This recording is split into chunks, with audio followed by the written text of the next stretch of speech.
All right, hello everybody. Welcome to the City Commission workshop of September 11th, 2023. I call this meeting to order. Val, please call the roll. Commissioner Penny? Here. Commissioner Curry? Here. Commissioner Danio? Here. Commissioner Johnson? Here. Mayor Villa? Here. And we have two items for discussion for our workshop here tonight. The first one is to discuss the millage rate for the fiscal year 2023-2024 budget adjustments. And I'm going to kick it over to Mr. Forte. Okay, so at our budget work sessions, we discussed, I had originally prepared a budget for, Sorry, this whole thing is falling apart on me. Just falling to pieces. That sounds like it's something. prepared a budget with a millage rate of 5.9 mills, and the discussion from the commission came to be whether we want to keep it at 5.9 mills or bring it back to the current rate of 6.25 mills. I said if we would bring it to 6.25 mills, I would present to you what we would do with those dollars. And in your agenda packet, under the attachment, Val, you can probably pull that up. You'll see what the breakdown of those costs would be. And what I had proposed was that we would hire 2 maintenance workers, and those workers, along with another one from Public Works. If you remember back when we lost the inmates, we actually hired 2 temporary full-time employees, that we would take one of those and add them to these 2 and create what we had back in 2007, 2008, before I went to Seminole County. We had a landscaping crew that drove around in a king cab pickup truck with a trailer with 3 mowers, 3 weed whackers, and 3 edgers, and that's what they did all day. They mowed right-of-ways and retention ponds, and they trimmed up sidewalks and did all that stuff. And the other position was to introduce another code enforcement officer that would be for the rental housing inspection program. Now, that one wouldn't really take place until after the first of the year because we still, we really didn't devise anything for it yet. What the revenue would be, what the time would be. There's a lot more details in that. So if we do move forward with that one, we wouldn't hire that position till at least after the 1st of January.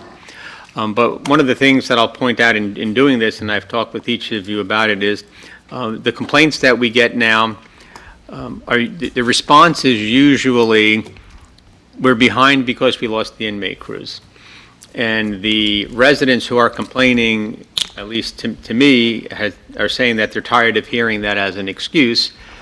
So the only thing I can think of to help eliminate that is to hire these maintenance workers, to create this landscape team, and that'll put them on landscaping, grass mowing and weeding, mow, blow, and go all day, every day, and free the other team members up to do the jobs that they're supposed to be doing. The stormwater people doing stormwater, and the street people doing the street work, and the utilities people doing the utilities work. So in addition to those 3 positions, there was additional monies left over, $51,000, that would have been budgeted into a contingency line.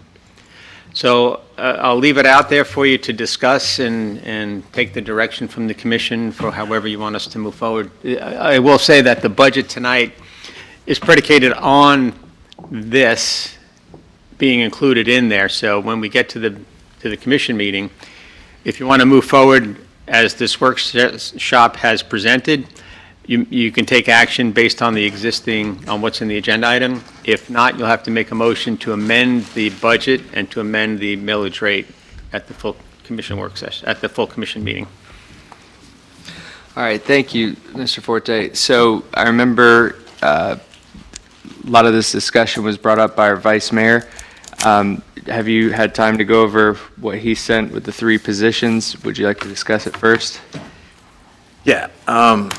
I think this addresses some of the main concerns that I have. The only thing that I would like, the contingency fund, and I've been busy, slammed, and actually I had this meeting scheduled for tomorrow on my calendar because I forgot to change it.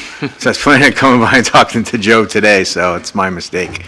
But the contingency plan, I've been getting a lot of complaints, and I think Joe's email's been blowing up too, about park maintenance and I would take at least $30,000 of that $51,000 and apply it towards park maintenance throughout the city. We have a lot of parks in our community, and we've been focusing on Sunrise Park lately. But there's parks that get the minimum amount of maintenance because we don't have the labor to do it. So the labor is going to help us. But then there may be additional supplies that need to be purchased. Updating landscaping, updating mulch, doing things more often than not. Because we have so few people in Antoine's department to take care of these things, it gets pushed to the back when there's a broken water line or a broken sewer line that takes precedence over some of the prettier things that we like to see. So I'm okay with taking the whole $50,000 and putting it towards the parks. If we're gonna update Sunrise Park in the next year, we could take that $50,000 and spread it equally amongst the other parks and keep them as pristine. So that would be the only other thing. I hate to put things in just as a contingency, but I would want that money to go towards a cause, and my number one cause would be towards the additional parks. All right, thank you. And if anyone else wants to chime in, you're more than welcome to. It's a commission meeting, or a workshop, so raise your hand if you want to chime in. Do you want to chime in? I was going to say, you want to go in order? Go ahead. Okay, yeah, then we'll go in order, and then I have a few things that maybe we can look at as well. Okay, thank you. Go ahead. I would just like to say that I also receive a lot of emails and phone calls about our parks, and some of them are over the conditions of our parks. And you're correct, Vice Mayor, we have been concentrating on Sunrise, and we need to include other parks. I like the idea of having a crew solely for the landscaping and usage that way for our city, because there are a lot of areas that do not look good because we don't have the personnel to do those jobs. And like the city manager has indicated, we've got people that are doing the lawn stuff instead of doing their actual jobs in Public Works, which that is not good because they have tasks that they need to get done. And so I wholeheartedly agree. I can take the contingency and put it towards the parks as well. I do not have any heartburn with this. Thank you, Commissioner Curry. Did you want to speak? Yeah. Okay. I'm under the impression that we're going to do this regardless. Is that how it works? No, Because- it's based on the outcome of this work session. Okay, so Commissioner, when we put, you have a vote, you have a voice, we all do individually. And so if three of us No, I want something to understand, happen, yeah. it will happen. If three of us don't want something to happen, it will happen. I just don't want you to feel like Yeah. this is moving forward or anything. And no, because at first we talked about, I think we just kind of pulled the trigger so quick with that 5.9, it sounded enticing, but then when he brought up the fact that it's a need, if we have needs to help our city to better itself without a huge effect, because, what'd you say it was going to cost, like $6 a month for the average house or something? About To $100 a year. $100 a year, so, you're talking, $8 a month, whatever. I'm okay with that too, so. okay. Commissioner Johnson, did you want to add anything? Because I've always pretty much been against a tax increase on anything, but I kind of look at things, what's best for everybody and all, and I've did some serious figuring that I probably pay more property tax than anybody here on this. You do. I figured out as much property tax I pay, if we raise this from the 5.97. 5.9. Rollback is 5.616. But I figured out about that, and I figured out with all the property that I have, it'll probably cost me about $150 more a year. And then I got thinking, I said, well, crap, I spent probably $1 million last year just to improve property in Holly Hill. So what is the real $150 a year really matter? And then I kind of figured out, well, what about a lot of people that really can't afford it? And I kind of I kind of estimated it out, it'll probably be about $25 or $30 increase per whole year, you know, for most of the residents in Hall Hill. And most of this tax increase will be paid by business people that don't have homestead exempt. It won't even be the residents paying this one. So if it's going to increase, make the parks a lot better, increase them, have people that can work more and do more things, I don't have a problem with it at all, you know what I mean? I don't see it as a tax increase. It's $6.25 for every $1,000 worth of property value you have. It's not really that much compared to most of them. I don't really have a problem with it. Thank you. Looks like most everybody's on board with it. Thank you, Commissioner Johnson. So just a couple things that I wanted to bring up is, Mr. Forte, can you explain the code enforcement officer, the third one down, what exactly that role would be? Well, we're anticipating that to be a rental housing inspector. It's the beginning, it's the salary of what would be a code officer's position. It's the initial monies to get the position started. Now, we haven't met, I spoke to Brian a little bit about it this morning. I don't have all the details as far as how much revenue that would bring in, if it would be an enterprise fund. But if we anticipate there being, and we'll just use round numbers that are not going to be accurate, if there were 1,000 rental properties in the city and we charged them $150, that's $150,000 of revenue that we would be able to bring in. And if we treated it as an enterprise fund, that means that you don't want to charge these landlords for monies that would then, anything in excess of what was needed would go into the general fund for other things. You may get complaints from landlords for doing that. You could do it that way. You could just have it as another program, and if there's excess funds, the excess funds go into the general fund. Or you can treat it like an enterprise fund where you're only going to charge what it actually costs to run the program. So this money is basically seed money to get the thing started, because by the time we filter through, identify all the properties, start to send the notices out, deal with the complaints of people now seeing a new fee for service, it's going to take quite some time to get that done. Now, what I would project is that if we are successful, if we do hire an inspector and we are successful and we have enough revenues coming in for it to sustain itself, then I don't have to necessarily budget taxpayer millage money for that position. It would be funded out of the revenues generated from the landlords of the rental properties. They're operating as a business. Thank you, Mr. Forte. And the reason I bring it up to this commission is I hear everybody here, and I don't necessarily disagree with you. I also receive the same emails as you all and the same complaints. And so it would be nice to have more, always. And just the one thing, though, and I know everyone on this commission, we don't want to raise taxes, and I know none of you are, and so I don't want this to sound like any of you want to. I just want us as a commission to take a look at something to where maybe we can lower our rate.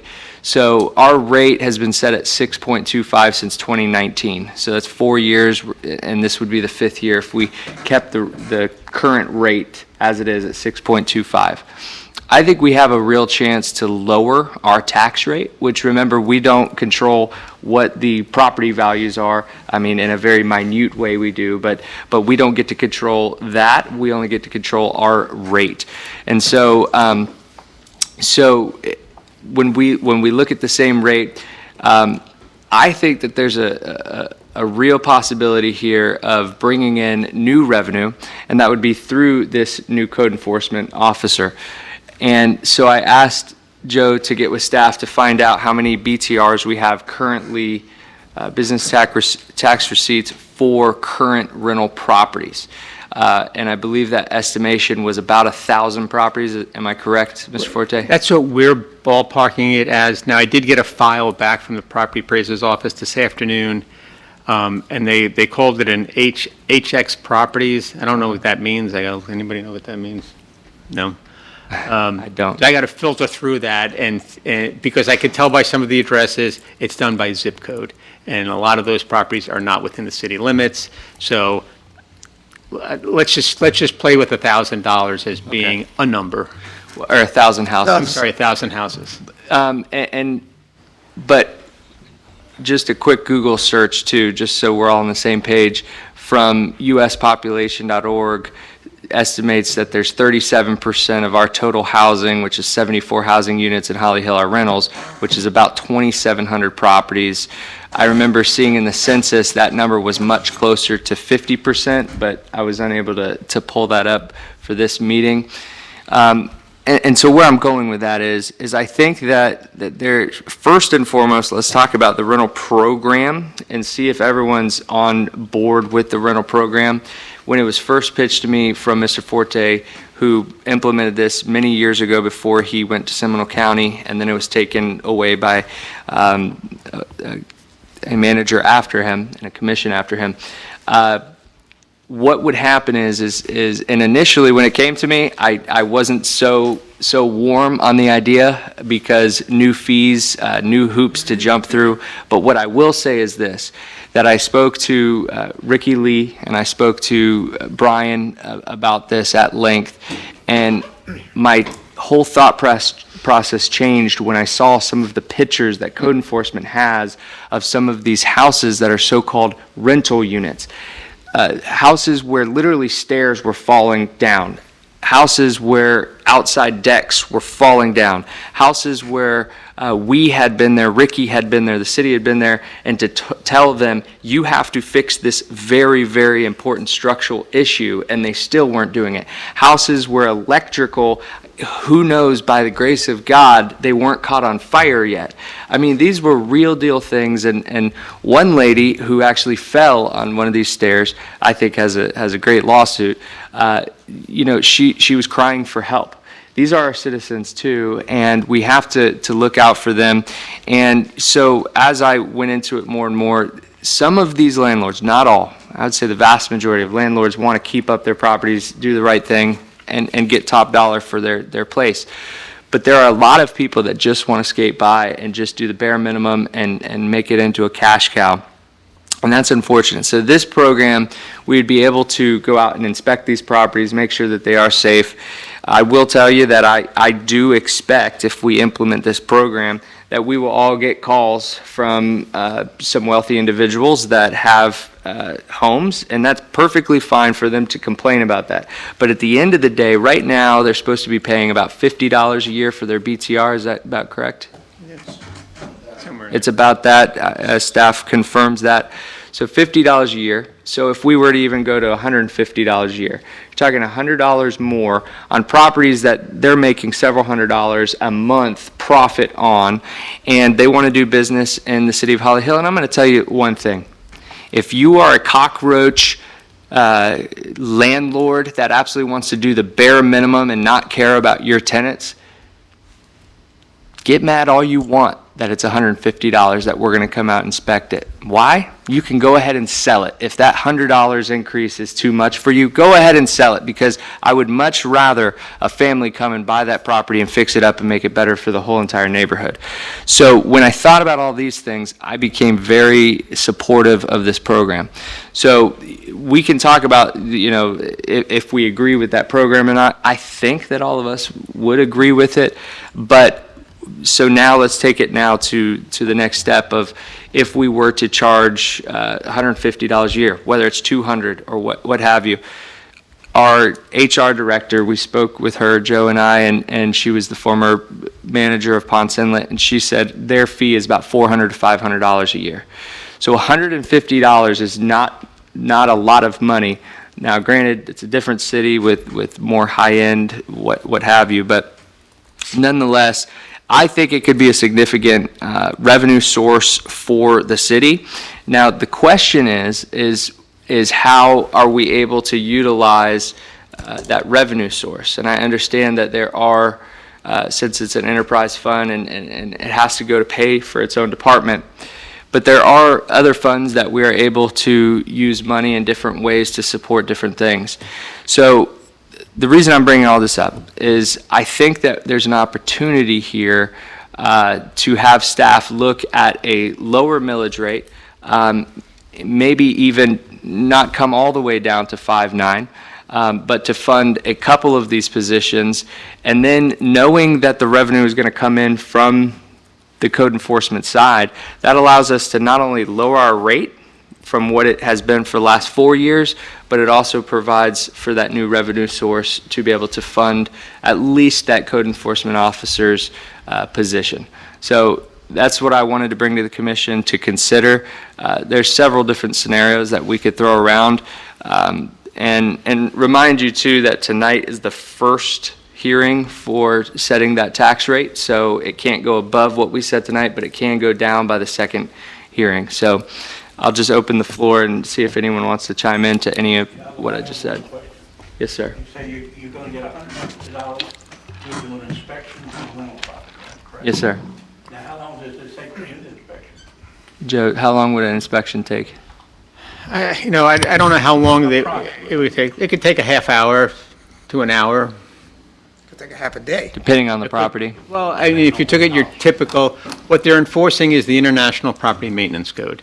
So it's not as in-depth as a fire and a new building inspection, but it's enough to go through. And you'll find that many houses are in compliance and some are not, and they're going to have a problem. It's not a comprehensive. One to the other, you go out and do it. It's not that easy, How unfortunately. long does it take to go and come back? Well, if it were that easy, it wouldn't take that long. The issue is really, this job is not going to be a Monday through Friday, 8 to 5 type job because You're talking 3 hours to do one. Go out and Give or do it take. and come back. write the report. The bigger problem, Commissioner, is scheduling the time to meet with the occupant or the landlord, because they're never home during the week. They're only home on the weekend. People work. It's going to be very difficult to get in to see these properties and inspect them. The real time-consuming part of it is going to be mostly office work as opposed to field inspection work. So do you really think $150 would cover that? That's just a number. I don't know. Like the mayor said, Ponce Inlet was using $400 or $500 per property to do each one. There are other cities that have a program that we didn't seek to find out how much they're charging yet. I don't know if one inspector is going to be enough. I'm going to need to buy vehicles. I need a vehicle for each inspector. I need office space. I need office supplies. So that's why I'm saying that's kind of seed money to get things started. $37,000 is barely enough to purchase a vehicle. I think $150 to do a total inspection and travel and paperwork and everything would put us in the hole. I really do. It could be. Like I said, we didn't, Brian and I spoke a little bit about it this morning, but we didn't pull what the other cities are doing yet. And I think before we implement the program, we need to do all of that. And that's why I said we wouldn't start anything for that until after the first of the year if this commission chooses to go in that direction. And you may be right, Commissioner. When he first started talking to me about it, it was 200 he expected, right? I So, think 250 would be a good number to start. well, I just don't think you can do it better. and you may be correct, and I would be for that, whatever it takes to be able to fund that. First and foremost, it's coming from a public health and safety standard. And if you see some of these pictures, and maybe staff can have them for us, some examples of some of these properties that they've had to go in and shut down and work with some of these people, I think When then they say they fix them, you gotta go back and do it again, right? There's a reinspection. there's a reinspection, yeah. But this- But I would venture to guess the majority of those rental properties are going to be well kept up, and it would be a quick inspection. And that code enforcement officer will learn which properties are the ones we really need to each year really take a hard look at. Make sure lines aren't crossed or shortcuts aren't taken. Mayor. Yes, ma'am. My main concern with trying to move away from the 6.25 is the code enforcement, they're already not even going to be able to start until after the first of the year. But that's going to take some time to work up, to be able to contact the owners, to be able to do the inspections, to be able to collect the fees. That in this 23-24 fiscal year, I don't believe we could rely on the fees to cover the expense. I would be open to looking at something like that for the next fiscal year, because I just don't think those fees will come in that timely of a manner. because of the process. Let's ask Brian that. Brian, could you come to the podium and speak directly to that? If we were, as a commission, to move forward in the next, say, month or two through this budget process to create this division within code enforcement, how long, do you have any I know we're asking you to dream here, but do you think we would have revenue enough to pay for this $50,000 a year job in this budget? Whether or not we would have the revenue would really be best answered by the city manager. I believe that we could get the position up and going, and I think that after the first of the year, we would have a better indication of what to charge, how to implement the program, and be able to ascertain whether or not we're going to keep the business tax receipt portion of it or get rid of the business tax receipt portion of it. Some cities do both. But I do believe that the program could be implemented in the 23-24 fiscal year. It could be implemented. What about to begin to collect the fees? That's my problem is I don't know that if we move forward with saying, okay, we're going to do 5.9, we won't have the fees collected that we want to run this program in enough time. Logistically, there's concerns. For example, we should probably plan on 80% collection of the properties that we know. So now if I'm a landlord and I'm getting a bill for $150 or $250 because I have to have a business tax receipt and an inspection, my first question is going to be, when am I going to get inspected? Because if I pay a fee and I don't get inspected, Yeah. I'm going to wonder why I'm paying a fee. So there's a lot of logistics that have to be worked out here. And like Commissioner Johnson was alluding to, is how many do we have? How long is it going to take? Is one inspector going to be able to go out there and do all of these inspections in a year? Can we do it? Or am I going to come back to you in a couple of months and go, I need two. Right. I need two inspections. It'll be funded by the revenues that come in, but because of the workload and the time that it takes and scheduling, it may take more than one. One is just the startup. Well, I'm the math guy. He's got to do 4 a day to get 1,000 in a year. Complete 4 a day. 4 days is not unreasonable. It's I know, the reinspection that but it's becomes the unreasonable. reinspection, it's the scheduling, it's the Right. paperwork behind the scenes. I don't see him physically getting it done in 12 months. Now, after 18, 24 months, once we have a system in place, might be more feasible that you say, okay, your inspection is going to be, the south end of town is going to be the first quarter of the year. District 1, first quarter. District 2, second quarter. Just like, water bills, we might have 4 books. I don't know how this is going to work. But starting this from zero, I can guarantee that October 1st, we probably won't have this person hired until the end of January and start to begin a program. So now we're behind. Now we got to do 7 a day to catch up. I see it losing money the first year. That's why I feel comfortable in providing a budget for that line item this year, and then possibly, I love the idea of having it pay for itself, absolutely, but I just don't think this first year will do it. No, And I so- don't think so either, but I don't think you're going to capture all of them either. And we would, in my mind, we would inspect the properties that we receive the payments for. And the year is not an October year. The year is a Right. year from the inspection. So somebody may pay their bill on October 1 and not get inspected till September. So Right. that part doesn't matter. Okay, so here's what I'm hearing. I'm hearing, though, that we support the program. Is that correct? Yes. Yes. So, is that correct? All right, everybody says yes. So what I would say is let's ask staff to begin to, first off, they have to do a little bit more research. They have to look at other surrounding cities. I want to know what the other surrounding cities are charging. I understand that South Daytona also has a program. So, Mr. Forte, to catch you up, what I'm saying is we all are in agreement with this program moving forward. So let's direct staff now to go ahead and take that next step to start implementing that program. It's already here in your listed budget, so you have to do it anyways. But I want to get that information from South Daytona and all of those things. Let's get those wheels rolling as fast as we can.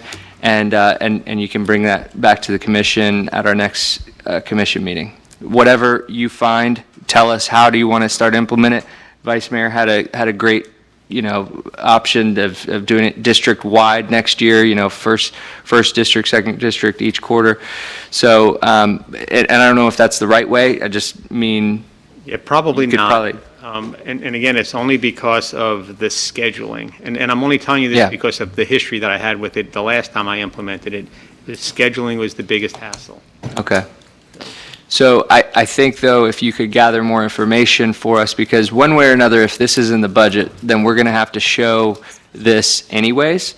We're going to have to show that this fund exists. We're going to have to create this. And I think in the startup role, do they need a secretary? No. Do they need new office space? Well, we have an office here. I know those things have to be accounted by finance and they have to be allocated, but those are more of a finance thing that they're able to do. So, so I think we're all in agreement. Yes? Does this, I thought I heard you say it had to be an enterprise fund. Thought Joe said we had the choice to make it an enterprise fund. Can you answer that? Does it? I have to check with Scott and see if legally it's an enterprise-type fund or not. Okay. I don't know the answer to that. And if you could find that out for us too, because obviously this would be a great revenue source to maybe offset some other things if legally possible. So, but I am hearing what the commission says, and just so you know, tonight I will be voting against yes. As far as this rental property, it includes all residential and business? No, just residential rentals. Business, it would be a nightmare. Yeah, no, Residential not businesses. Businesses already have to go through an inspection process. Now, just to give you an example, like with the fire marshal, certain businesses are inspected annually, your high-risk businesses, and others are inspected every 2 years. So even though they pay an annual fee, they may not get an inspection every year. It's based on the type of hazard that they are, as to how often they get inspected. I wonder if we could do that with residential. Oh, residential shouldn't have any hazards. They should just be standard homes, and all homes should be the same. But what I'm saying is, you may not get to them, every one of them, every year. Yeah. So Maybe every 2 we may set it years. up to say, well, we'll get to them when you change tenants. Yeah. And when you come into, when the tenant comes in for a new water bill, that's when we go out to inspect your property. The problem doing it that way is if we find life safety violations that says, well, you can't move in there till it's done. Well, now this person thinking they're walking in the door to turn on the water, and they're being told, you can't move in. Right. So there's, like I said, there's some logistics to this that we've got to figure out. Yeah. And I have faith that you and your staff can do that and also gather more information from the surrounding cities on how they implement these programs. I'm sure there's tried and true methods. So we'll move forward with that. But tonight I will be voting against the current rate, just so you're aware. So unless there's anything further, yes, sir. I just kind of want to get it all out there so we don't have to stay here till 10 o'clock tonight in the meeting. So Yeah. that was the purpose. Just a couple points I wanted to point out is that, we compare ourselves to South Daytona. They're 7.75. And like was stated earlier, 6.25 is the current rate. We're not increasing the rate. I know we would like to lower the rate. However, 5.9 is still technically a tax increase. The trim notices went out by 6.25. I didn't get one complaint about it. I didn't get any complaints. I did have several discussions with people about it, and I explained that my position was to keep it at the 6.25 to add these positions, and everyone I talked to was in favor of it. Now, it was 5 people, but everyone I talked to was in favor of it. And so when we compare ourselves to South Daytona, 1.5 mils, that's $1 million that you save by living in Holly Hill instead of living in South Daytona. So I think that's something to be proud of. And I'm hoping that this doesn't have to be treated as an enterprise fund, because I do see it as a revenue generator. And I hope it is, because next year is union negotiations, and I'm sure there will be increases in expenses, payroll to that. And I'm hoping that this code enforcement officer can hopefully offset some of those increases. Yeah. So that's, and one other thing, home inspections, we do wind mitigations and 4-point inspections by home inspectors, and so it's required for insurance now. And it takes the inspector an hour to do both inspections, and they charge anywhere from between $150 and $200 for that inspection, just what the time's worth, so. Good to know. All righty. That's it. Yep. So with that, we'll move on, because I know we're going to have a lengthy discussion tonight, healthy discussion, by the way. We're going to talk about does anybody else want to talk about the millage?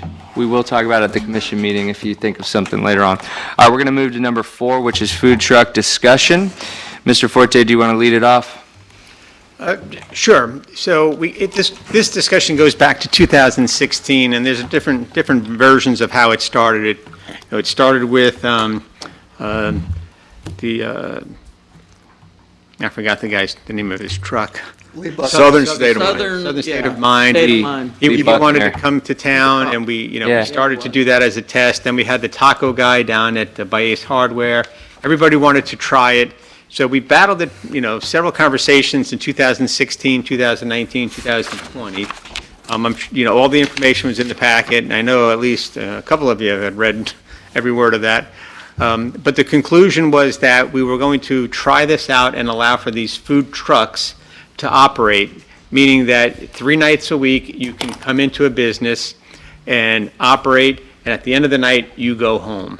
And then the next day you come back and you operate.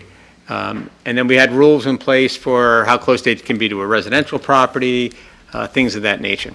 So what happened recently is there are 2 businesses in the city that had not a food truck but a food trailer that were permanently parked in a parking lot, one at Chris's Lounge and one at Copper Bottom.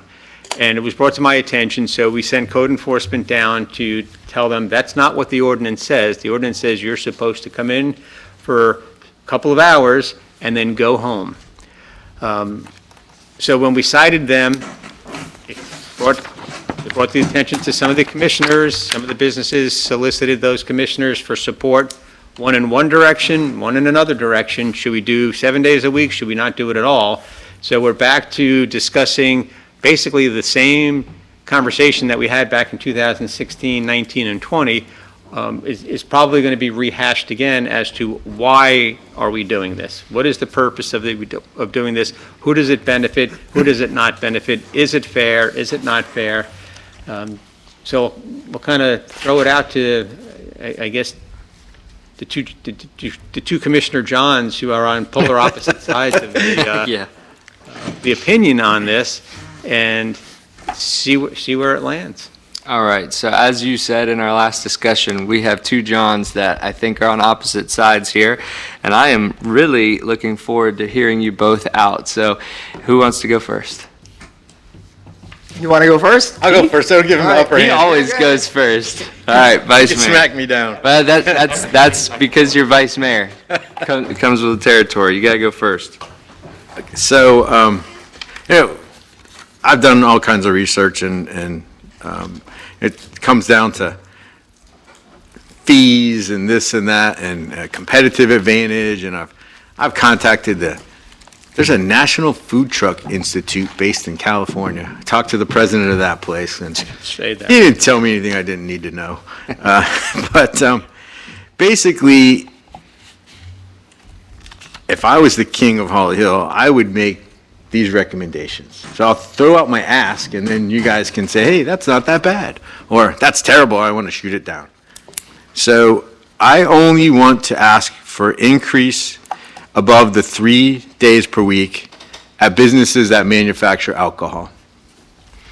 I only want to allow them to be there 7 days a week with no overnight parking. And I believe we should increase their permit fee. I don't know where we go from there, but that's what I want, so. So sorry, say those 2 things again. Increase only I for only want to increase for businesses that manufacture alcohol.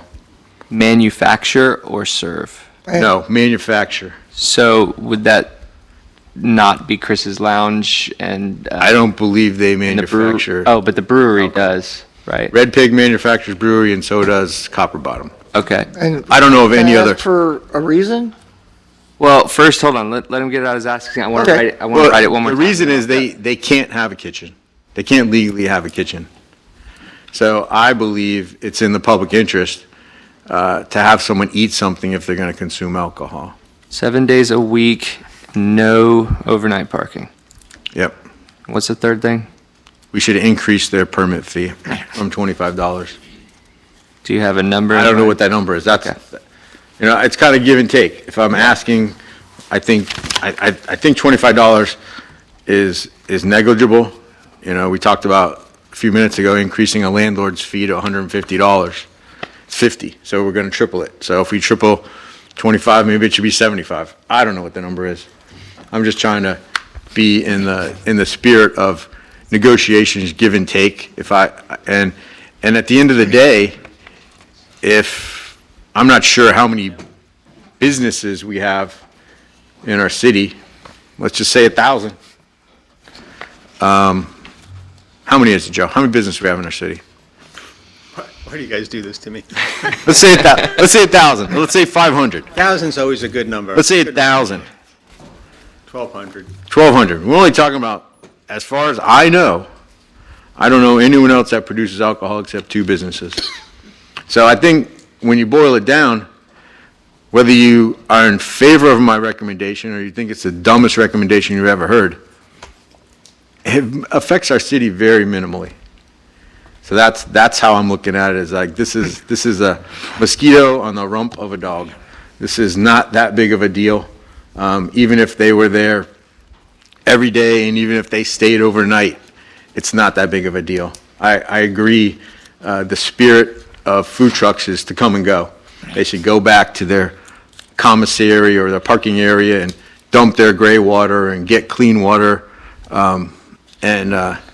I did find out that there's one of these food trailers has posted a website that they're open 5 days a week in our 6 city. hours. Yeah, so, You want to see it?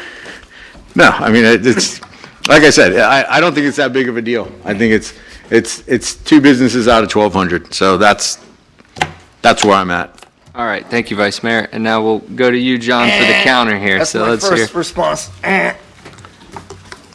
JP, regardless of how we end up this meeting, it's always going to be agree to disagree. 2 businesses or 20 businesses, it's the fact that the food truck was supposed to be a novelty when it first started. It was supposed to be this blingy bling setup from wherever. They were supposed to cook alligator tails and all kinds of parts of exotic animals. And it was supposed to be like something to build on, once a month food rally, food truck rallies. It was supposed to be kind of a shake up the city type thing. We caved into some taco guy for 3 days a week just to please me because he wanted to establish himself. And at that point, at that time, my response was, let Mr. Taco rent the building like everybody else and pay his fair share. Why should he have a 4-wheel business for little to no overhead in front of Ace or Dollar General or wherever it was? So we got 3 days a week for 4 hours. We fast forward to the present and we got somebody who's operating basically out of compliance. It's 5 days a week, 6.5 hours a day, which is already, the problem is every time you think it's a mosquito on an elephant's rump, 3 years goes by and we got problems. We didn't think 3 years ago, you guys were telling me, oh, you're making a big deal about it. Now it's 3 years later and we got a guy who's not in compliance. I've been sitting here for 7 years and all I hear about is our main goal is compliance. Where's the compliance? It's not even there. Why should Copper Bottom, just because they produce alcohol, or the brewery, just because they produce beer and whatever, have an eatery outside their building when there's 24 plus restaurants, plus 1,000 plus whatever brick and mortar businesses that are paying their fair share? I mean, what do they bring to the city? They're going to absorb alcohol? That's their focus? And it's not even at night. It's 11:15 to 5 p.m. Who drinks at 11:15 to 5 p.m.? They're running a Cafe on wheels is what they're doing. For $50 a year. Now I hear it's 25. That's 50 cents a week. You can find that in your sofa. I mean, come on. I mean, you know, this young lady out here is a perfect example of paying out the nose in rent, and we want to give these guys more than, if it was up to me, I'd go back to 1 day a week and have a food rally right there in that corner. That's a great place to have a food rally. Once a month, bring in 6 food trucks. Play it in. But don't let 2 trailers sit there and dictate another business. It's like, you know, it's crazy. I think, I mean, let me check my notes here, Yep, take your time. because, and I got a lot of them. I mean, what I want to know is why is it okay for, just because they have alcohol? I mean, what's the premise behind your thoughts for 2 places? You're allowed to address that if you Okay, I want to was go being back and quiet, forth. so I don't want to get an argument. And, Yeah. so, my thought is that we talked about, a lot about rentals tonight, and does the renter pay the taxes or the landlord pay the taxes? The renter pays the taxes, we all know that. So if a food truck comes and pays, beside our fee, pays the proprietor $100 a weekend, he is paying the property taxes. I know of 2 very successful food trucks that have turned into brick and mortar businesses. The Poke Bowl, they used to go to the Ormond Brewery. They now have 3 brick and mortar locations. It's an incubator opportunity. What these food trucks bring to our city in the evening, and I agree with you that the trailer should not be there. It should move. It's not a food truck, it's a trailer. So let's just take that one off the table. But the Ormond Brewery is the perfect example. The Ormond Brewery has food trucks there every night. Isn't that industrial zoning, isn't it different? I don't know what the zoning is. Joe? I believe it's in industrial zoning. So the idea is to complement and enhance the business that's here. Some of these food trucks, they're world famous. The one that comes to Copper Bottom on Saturdays is Cousins Maine Lobster. They were on Shark Tank. They've got brick and mortar businesses, buildings, and they operate food trucks. Poke Bowl still operates food truck. The Stuffed Potato Guy has a brick and mortar location out at the Tanger Mall. The problem that we have is we have a lot of restaurants in our community, but not many of them are open after 4 o'clock in the afternoon. Including the one you just told us about, because if you go to his website, which shouldn't be printed because he's 5 days a week, he closes at 5 PM. I'm not even talking about that guy. I took him off the table. He should move. We agree. We both agree on that, right? Okay, so what do you want to do? You want to bring somebody else in now? I do. I would like to bring in different food trucks every night at those 2 locations.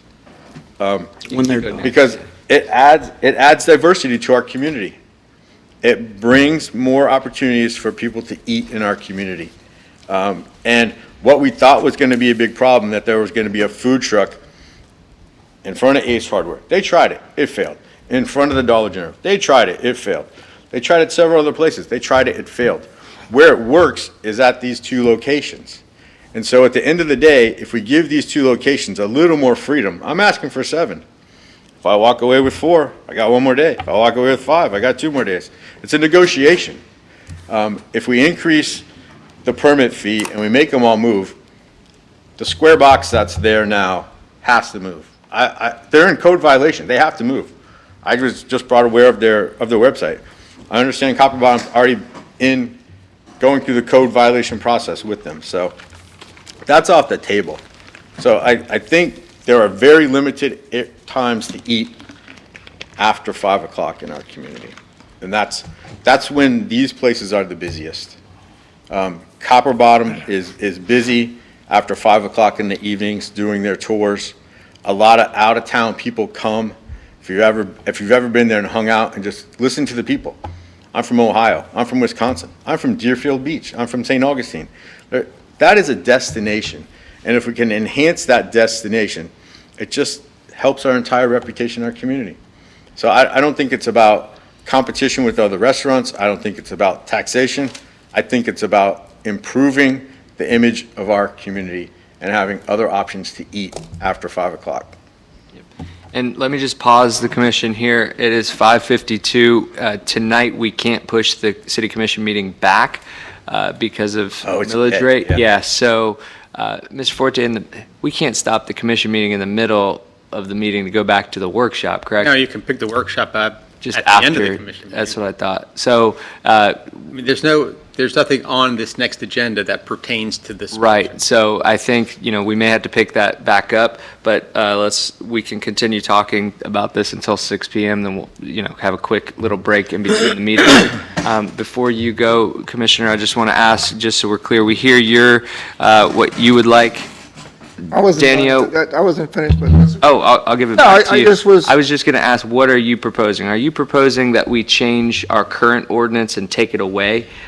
So basically go back to 0 days, is that, or are if it you was up to me, I'd in go back to between? 1 day a week and do it the way it's supposed to be, like other cities. Not for anything, but if Copper Bottom wanted to have a kitchen or restaurant, why didn't they do it in the first place? They can't by federal law. Well, that's great. I can't sell liquor by federal law. I have a food and beverage license. What gives them any different right to me? Because they're good people? I mean, I got nothing against the people. I'm just thinking, why are we catering to the taco guy 3 years ago, and why are we catering to two owners today? Just because I don't see it. I don't see all the other businesses that are paying all this overhead. Where's your sense of fair play as is it Well, really fair? Let me rein you in, though, because I don't think it's the motives, and I don't want to go into that, like, where's your fair play? I think he thinks that he's fair as well. I just don't want us to delve into that. Let's just talk about the issues. And Commissioner Curry, you wanted to chime in on that? Yeah. Just briefly, I've been on the commission, obviously, this whole time of the whole chain. I know originally, we heard it because Lee Buckner proposed having these food truck events that we could have out here in front, and we did that for a while. And we thought about having them over at the parks and, having a food truck event over there, and it was the cool thing at the time back then. But that really took no traction. We didn't get anything out of that. It died out. It was nice having it out there because you could actually eat dinner. But that didn't even last long. None of it lasted long. But we kept rehashing for one reason or another, and then we got to, we're going to do 3 days a week, because that gives a Friday, Saturday, Sunday, and those are the best days to do it. We gave the 3 days. I've heard nothing from anyone about wanting more days for food trucks. I have heard from business owners that don't like the idea, but I've not heard from a soul that wants more food trucks in our community. So that says something to me, that I haven't heard from anyone that was positive for it. I don't like doing things just for a small sector in our community, and I never have. I don't think that's fair to the community as a whole, that we want to do special things for just a small sector. I don't think that's right. I'd be glad to increase the fees because I really don't agree with the fees. I think they're a little too low, but I'm all for not messing with the ordinance, because I think we've hashed it out enough times trying to get what we wanted out of it, and it came to 3 days a week, which Friday, Saturday, Sundays, 3 days, and those are the prime days for people being out and about and drinking and having fun. I mean, I'm sure there are other days, I don't know. I don't generally go out and drink at establishments, so I can't say I'm at Copper Bottom. I can't say I'm at the Red Pig, because I'm not. I'm generally at home in the evenings. But I've heard nobody tell me they want that there. And I just don't feel it's fair to our business community, the restaurant community in this city, that we require them to pay all these fees, taxes, but yet we're going to allow a business to have a food truck for 7 days a week. And if they wanted it that often, my suggestion would be build you a small structure and make your little snack area or a restaurant or whatever it is that you're wanting to do. I don't see at this point that I'm willing to go beyond what we've hashed out and finally ended up with in 2020. I'm not willing to go beyond that. I will be willing to increase the fees if anybody wants to do that, but I'm not willing to go any longer time. So you sound like you're right in the middle. Can I say one thing to clear it Yeah, up? quickly, because I want to see if I'm not Commissioner Johnson has asking a for one comment. food truck for 7 days. I don't think anyone wants one food truck there for 7 days. And speak into the microphone, please. They, The businesses that I've spoken to, and I guess they came to me because they said, who's our district commissioner? And they both happen to be in my district, so I said, Right. I'm your district commissioner. They're not looking for one food truck to be a base camp there like what has happened with this trailer. I don't think anyone believes the trailer meets the spirit of the law or the intent of what this commission has put forward. We're looking for diversity, we're looking for variety, to have a lobster truck, a taco truck, a potato truck, that, You and I both have been in this the whole time. right. I believe we discussed prior, and you can correct me if I'm wrong, that we didn't have a way to police that. We have no way to police that part of it, because I think we talked about several years back having multiple, but we have no way to police that. That would be the problem with that for me. There's no way to police it. Sure, if they don't have a permit, someone drives by and sees there's a taco truck, and they ask Brian, where's their permit? I mean, it's right there in the middle of the city, so, we're not gonna solve it tonight, so. You know, if we'd had 1 day a week, we wouldn't have had the problem, because they could tell 1 day a week, you get to 3 days, and they can't keep up, you know, that's kind of, I knew this was gonna happen. And Commissioner Johnson, you and I are going to hold our tongue because it's 1 minute till the meeting that we have to start it. So we are going to take this back up at the Oh, yeah, end, you're right. at the end of the city commission meeting. We'll take this back up.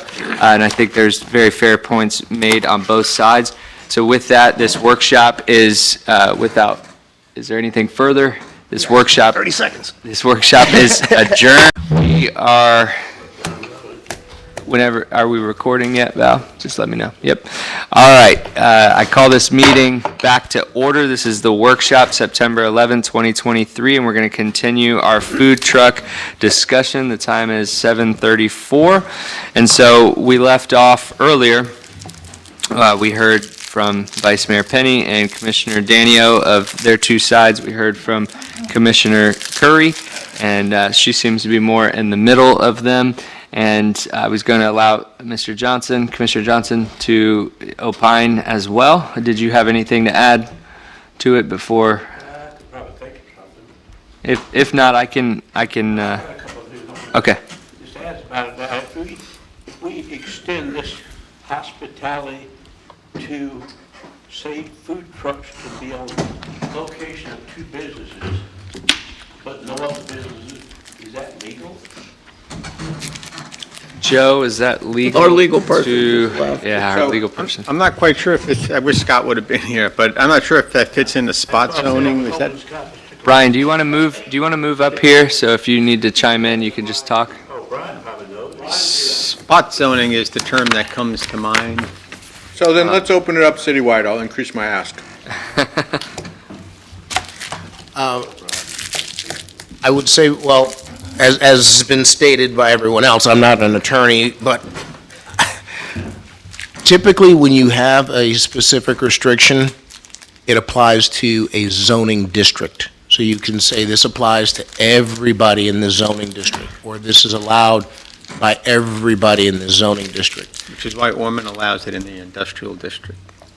Or you can create an overlay, which is sometimes what's done. But I haven't seen it where only specific types of businesses are given privileges, because if you extend that out to other things, then you could say that certain types of businesses get more signage and that type of thing. So typically, I haven't seen that. But the two that he's speaking of, both of them is in, real close together in the south, right in the south end, right? I mean, there's been talk for years, it's never happened, about making a entertainment district on Yeah. that end of town, so. That's true. That could be made to where it's legal and we wouldn't get it, so. like that if we want to do it. As soon as we do it. It's actually, Businesses that serve alcohol, not just serve alcohol, but actually create alcohol. I mean, you could, a bar could say they create alcoholics, but not alcohol, right? So either way you look at it, they could say they create, right? But you don't want to get into legal issues. And another thing, how close is this Red Creek Brewery? No, not the Red, but the Copper Bottom. How close is that to Daytona? You could hit a golf ball to it. Huh? You could hit a golf ball that You far. can putt the golf Oh, ball. actually, a food truck could be in Daytona and serve people into the, I mean, it's almost like saying the Marina Grand is a problem. It's in a way in Holly Hill, but it's almost in Daytona, you know what I mean? So that's another thing you could look at as well. And the only other thing I would be concerned about is if we allow it to have it there, or if we don't allow it to have it there, does that affect any whatsoever how much the other businesses pay, actually cost them? They say you gotta pay $1,000 a month, it costs you expenses to have your brick and mortar building. If you allow food trucks, or you don't allow them, is that gonna affect that any whatsoever, you know? So, if it doesn't really affect anybody else that much, and if it's legal to have them in that area or something, and it's real close to Daytona out of Holly Hill anyhow, I mean, to me, I don't really see where there's a problem with it, if you wanted to have them down there that way. That's about the only concerns I would have. The first would be, is it really legal to have it just in two businesses and not allow other businesses to have the same thing, you know what I mean? and so what I would say is, as much as you both think that you are 100% right, I have to say that both of you are right. So, this is one of those complex issues that, damned if you do, damned if you don't. Your point, I think, that you're making, Mr. Danio, is that at what point does it become a permanent business in which you don't have the brick and mortar overhead and you don't have the taxes, and you are 100% correct on that. I think that if you're permanent, if you're 7 days a week at one location, how is that any different? And then to John's point, I do believe that it helps these businesses, and we love all of our businesses, but Copper Bottom is a great business here in Holly Hill, and I know you think the same thing. I'm not saying you don't. And they're a national brand with Holly Hill on their logo. They're a great community partner, and as Mr. Penny alluded to, is I think about, well, if I'm going to go to Copper Bottom. First off, I don't really drink, but if I were to drink, I would have a drink and maybe want food with it. They're unable to do food, so I hear that. And it's also going to allow people to stay there longer instead of one drink and then leave. I meticulously went through all of the minutes that was included in the packet here and went over it in depth with Mr. Forte. We've spoken for hours upon this, and I got to tell you that I'm right in between the both of you, because I see both sides, and I hear we had Miss Lawson here today to speak on behalf of her restaurant. And when we originally looked at this, and Mr. Hanger, I think you were on the Board of Planning Appeals when we first took this up, when I was not a commissioner yet, and we were on that board, and I believe I think it came from Dorothy Featherston, which was a business owner. She served with us on the board. We started talking to staff about it for months and months and months, a lot of debate. And we went back and forth and then sent it to this commission. And the commission at first was not in favor of it, other than when you were the mayor at the time, you were in favor of this, Mr. Penny. But so it kind of died off. There was a lack of emotion. And so what happened is then it came back, and as you alluded to, we were at 1 day a week, and we were still trying to work it out. And then to Commissioner Curry's point, we've kind of massaged this along the way, and what's wrong, right? So we were creating from zero, from nothing. We had nothing to go on from any of the other cities, and Commissioner Curry, the city did get a lot of positive support and discussion in the community about how we were so open and cutting edge to just, hey, we stuck our necks out there first, see what's going to work, see what's not going to work. Other cities followed suit after us and did similar things. And so through that process, all of that has been massaged over time. And one thing that I always look at is, are we up here making rules just to make rules? Are we just looking to make laws? And I don't think that that's the role of this commission. I don't think that any of us want to do that.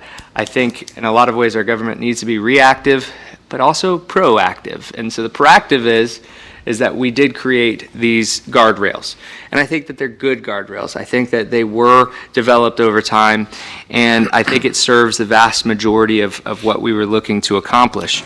We want to support the businesses that need that traffic there and want that traffic, but we also want to respect the concerns of our brick and mortar that have been here for over 30 years and newer business owners that come and pay the taxes and don't want to feel like it's an unfair playing ground. So I know I'm talking to both of your points, and you're probably like, well, where am I on this?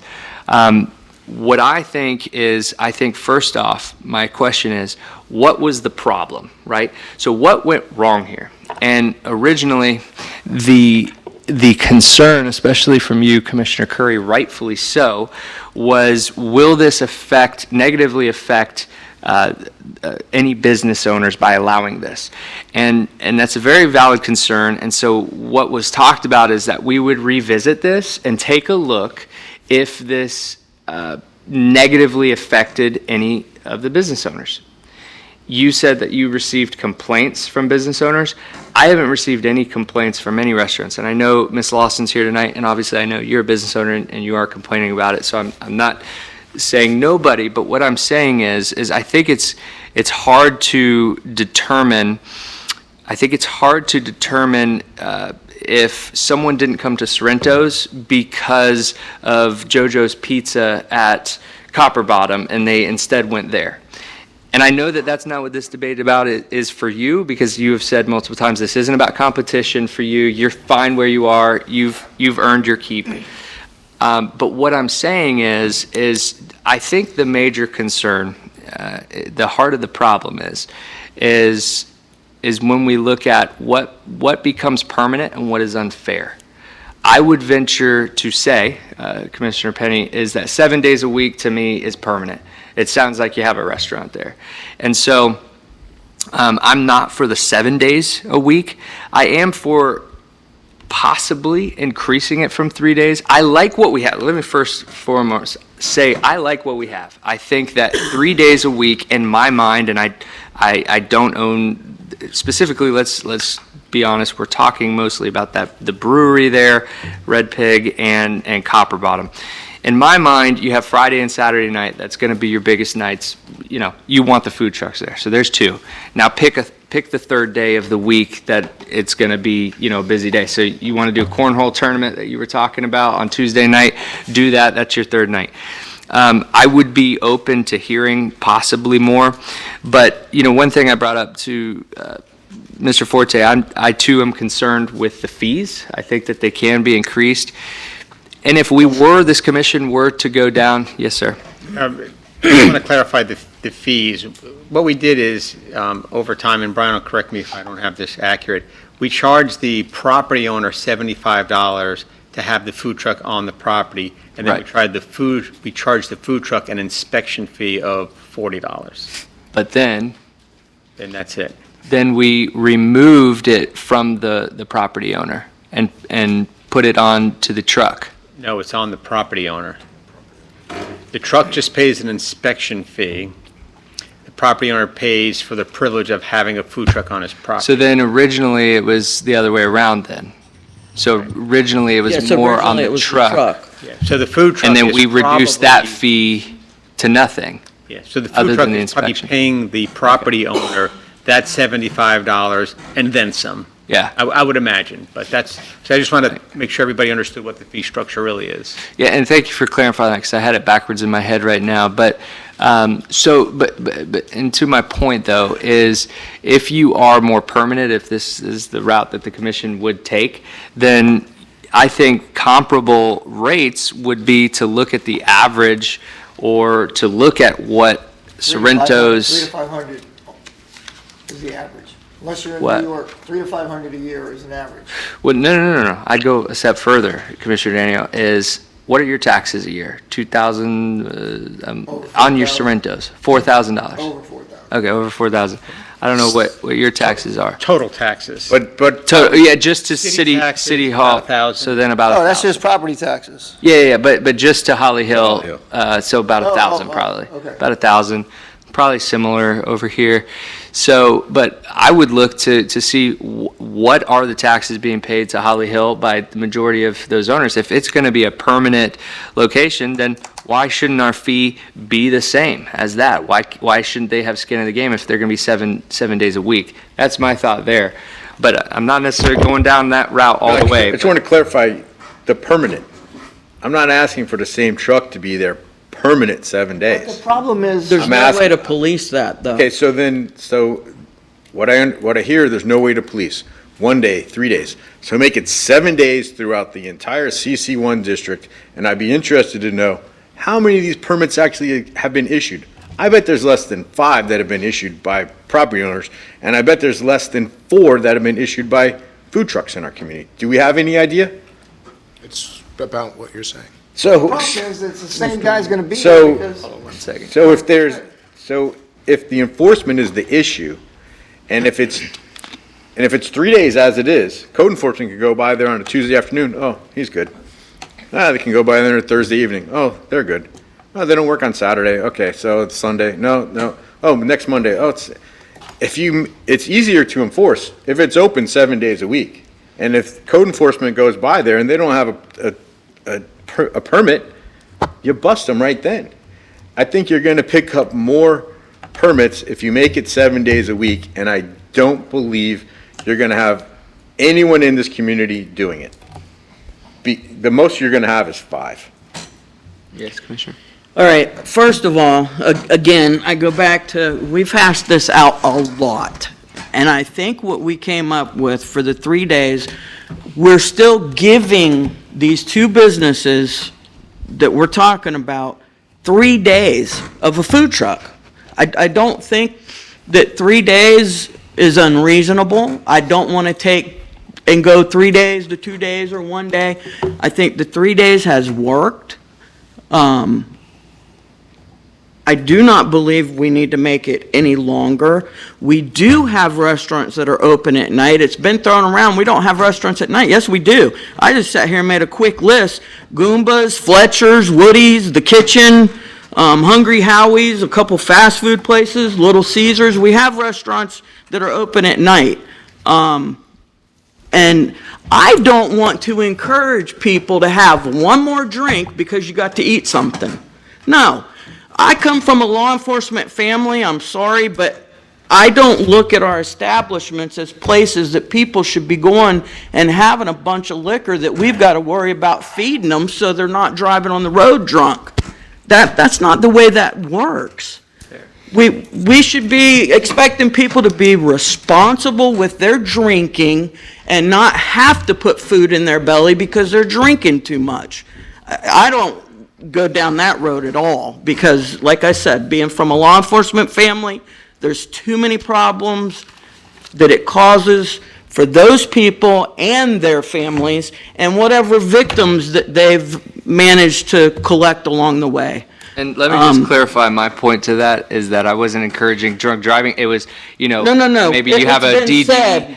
a DD, but, my wife goes with me and, It's been said that okay, yeah. No. I just want to clarify if No, you're talking about. I just wanted to clear up that, no, you shouldn't encourage people with food to drink more. That shouldn't be what our goal is. And I think giving them 3 days a week is sufficient for whatever activities they might have going on. They want to have a cornhole event, great.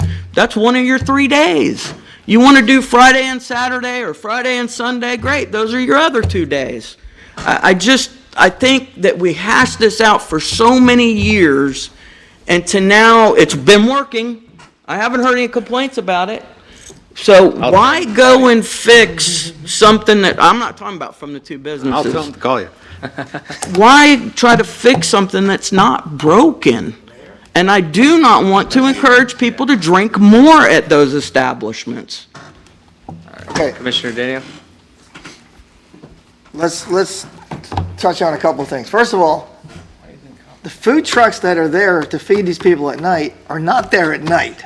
So we got to figure out, if we're going to, rehash this whole thing and kind of hone in on what we're talking about, 11:15 in the morning to 5 p.m. is not there to soak up alcohol. It's there to provide lunch food for the working man, But like you're the talking rest of about the us. trailer guy. You're talking about the one guy trailer Well- that we have all agreed is not a food. Where truck. is that at? I'm sorry. What That was trailer the guy? Copper Bottom guy. It's parked at Copper Bottom. It's Right. JoJo's. Oh, JoJo's. To which has been feeding the Wilsons guys, because I haven't seen them in a month. So I can guarantee you, and like I said, I'm 35 years, man, I'm in the fourth quarter, I don't care. I'm just looking at it as what's fair, okay? These guys want to soak up alcohol, they should be open, we should have some kind of limit on, they should be open at night. Night is not 11:15 to 5 p.m., it's got to be at night. So if we're going to do anything, we need to fix our times. It was 3 days a week, okay? 4 hours a day. So we got to kind of fix that. It was supposed to be a novelty. Pizza, I sell pizza. Burgers, she sells burgers. Chicken, he sells chicken. You want to bring in a lobster guy, that's great. Something different, something unique, blingy bling, build on that. But JoJo's, Chicago style, hot dogs, pizza, burgers, chicken, Right, but come you on. keep bringing up that guy that we all have agreed Because shouldn't that's- be there. because I'm we're- talking about the other guys that go there in the evenings, that go there on Tuesday. evenings, Where? that go- When? Drive by the Copper Bottom. Drive by the Copper Bottom in the evening. The only time food trucks are there on the weekend is Saturday. They're closed on Sunday. The only time a food truck will be there on the weekend is a Saturday. So they've They're got there 3 Wednesday, days. Thursday, Friday, and Saturday. But JoJo's has to go. I agree with you. But please don't keep bringing up JoJo's because we've all agreed he shouldn't be there. But what happens is we set things in motion and then we can't. We're not keep trying to it. help JoJo. Hang on just a second. It's like their This- track this record isn't that great. JoJo's trailer that was allowed there, how long has it been there? It's not allowed there. It's in Okay. code violation. How long has it been there? Couple months. So. 2 months. We set rules out, and they weren't complied with anyway. Right, so But track they are record's going through still- They're in the code enforcement process. process. Our code enforcement going to the process is so magistrate. long and so lengthy. But what's that it doesn't happen disturbing overnight. to me is that we had this going on, and what we had worked on was not even, it didn't matter. He was allowed to be there, because if he wasn't there for 2 months, the property owner could have removed him if they didn't want him there. So that bothers me to know that for 2 months, we've just been, neglecting to go Okay, by our forget rules. Why about do we sit JoJo's. up here and We all make agree rules? JoJo's shouldn't be there. Right, right. Okay. If it's going to be an entertainment district and we're going to build on that and this and that, why can't we just work on weekends? Why do we got to give them 7 days a week so they can drink Monday through Friday and Saturdays and Sundays? It's like, I don't think anyone from this dais said that we would encourage food so that people could drink more. That may have come from the audience, but it didn't come from anyone up here. Right. So let's. I didn't say it came from anyone. I'm just saying, let's get I that said it clear. was But said. these are the only opinions that get to vote on this issue. So let's make that clear. But Copper Bottom is open every day except Sunday. They don't open until noon. They're open from noon to 8. what's wrong with the businesses that are open at night to accommodate, that are paying and incurring all these expenses? Why can't they bring in a food truck on a weekend and then accommodate Little Caesar or Hungry Hours and send whatever? But the argument is, it's not about competition, but it is about competition. And our country was founded on competition. Amazon's put Sears and Roebuck out of business. So the brick and mortar people, if they're worried about the food trucks, if it's really competition, then the brick and mortar needs to step it up. The brick and mortar needs to make macaroni and cheese with lobster in it. The brick and mortar needs to be open at night. Yes, there's some places open. There's no healthy alternatives to eat dinner in our town at night. There's no place where you can go get, Well, you can get a nice salad at Woody's. Yes, you can. well, it's not, And you can get a nice salad at Goomba's. That's healthy. Listen, I'm not talking competition between one or the other. And I'm sorry, but you're incorrect. I'm not in the middle. I do not want this ordinance to change. I Right, can but- change the fees. Well, I'll be willing to do He's that. at 7, he's at 1 or 0, you're Yeah. at 3, so I think that's in the I just middle. want the ordinance to remain as it is. But Right. we evolved. Which is the This- middle. This whole industry has evolved. If we're not changing, we're going backwards. Well, if the brick and mortar evolves and creates an extension of, like, sort of like I did, or like, some of these other guys that have these like catering vehicles, you got Cash America's got a trailer out front. If you're an extension of a previous brick and mortar building, that's great. Why don't we talk Andy into going out there on weekends, since he's, got that thing, and set up and cook for Copper Bottom and help him out? He'd be a food truck then. That's fine, but he's already paying all the rent and expenses. Maybe Kim wants to put together something to go out there one night a week. But you ain't gonna get no more out of me. If anything, you're gonna get less. All right, and let's bring Commissioner Yeah. Johnson, do you have, I don't know where you are on this. I think the biggest competition that Kim or anybody else would have would be for people having lunch, nothing else but lunch probably. So why couldn't it just say the food trucks can't be there till after lunchtime and start and then go into the night? And have them in the evening or something. That was my compromise to come up with this, Mr. Johnson, is like, give them Friday, Saturday, and Sunday like they already have, and let them be open for the evenings. The challenge we have, you can eat lunch at a lot of places in our community. You can't eat dinner at that many places. I'm not going to Crystal for dinner. Well, I've got 4 restaurants that I know for a fact sell healthy meals. I don't want to do for 2 businesses what's going to affect an entire community. Well, you're talking three nights. And we didn't hash out all this stuff for this many years and come up with this plan that has been working. I have not heard any complaints about this plan by anybody that it was not working. If they want to complain now, that's one thing. I probably won't even listen to that. But up till now, I have not heard any complaints from anybody. I would, So why do we need to change something for 2 businesses? because I bet if our code enforcement worked 24 hours a day, 7 days a week, everyone that has food trucks would be in violation of our ordinance. All of them that have food trucks all of them would be in violation of our city ordinance. Okay, well, I have an ordinance that I think fairly treats the food trucks with the businesses that they're attending to, and fairly treats the rest of the business community.